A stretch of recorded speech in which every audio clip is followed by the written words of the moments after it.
For this project, I decided to look into the documentation and preservation of medieval art and architecture.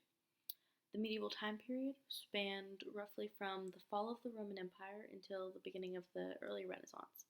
I will be detailing what goes into choosing and what is considered art to be documented and who decides this, as well as the measures that are taken into restoring art so that it may be documented.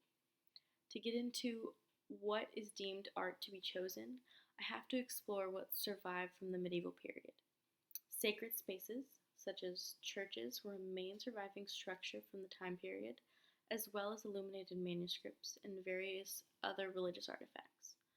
The reason behind this is because there was a large emphasis that was put on religion, and religious artifacts were kept at a higher importance, thus being the reason that survived. The Catholic Church, which was overseen by the Pope, was in a position of great power at the time, having amassed a great wealth from believers who paid tithes. This allowed them to create great churches and cathedrals which can still be seen standing today.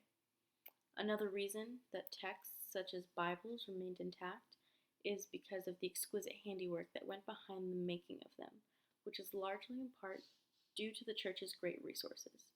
During this time period, a large majority of people were illiterate. So preserving the knowledge in books was a task that was carried out mostly by monks or other religious figures. They had both the knowledge and the skill to transcribe manuscripts, thus creating illuminated manuscripts with lavish adornments. Because of their religious background, being the ones to choose what is passed on, Bibles and other religious works were the obvious choice. Other religious artifacts that have remained intact would be frescoes of biblical nature or stained glass that decorated a church. Changing paces and focusing on the preservation of artwork from the medieval time period, I will elaborate on more modern day techniques that keep these buildings that once held great power standing today.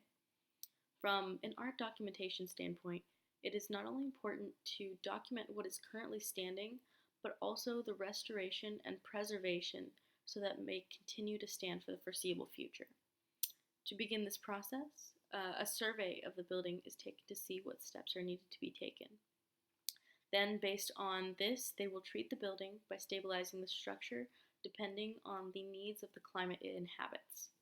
For example, if the foundation is decaying due to water damage or damp soil, they may take measures to continue to waterproof the building or change the way that irrigation is managed.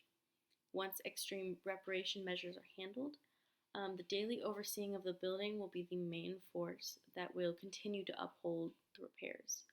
For artifacts such as wall paintings, the building's integrity will be of the utmost importance. The climate of the painting that it's inhabiting of the building is probably the most important factor. The excess moisture in the building will expedite the deterioration of the materials used to create the painting.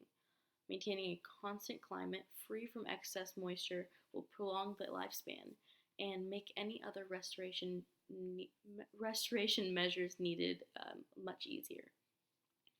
On the other hand, deciding which artworks will be preserved falls in the hands of curators. They are the ones who will decide what needs to be preserved and subsequently documented. Curating, at its basic definition, involves the selection and organization of objects, documents considered as artworks. The curator will look at the historical backgrounds and define how a specific piece of art is contextualized. Doing so, they will begin to establish a documentation of the work itself.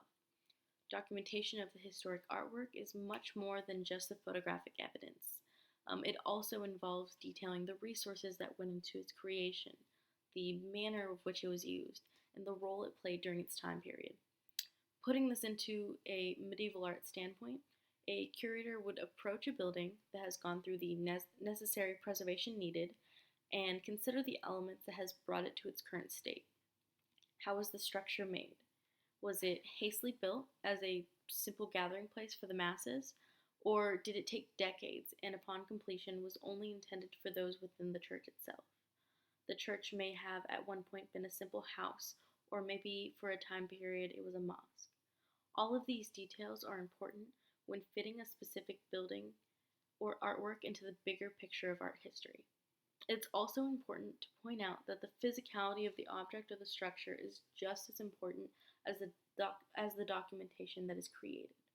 Without the painting or the manuscript of the church, there would be no reference to base the document on. The document merely serves as a reference point and a way to contextualize and piece together art history as a greater picture.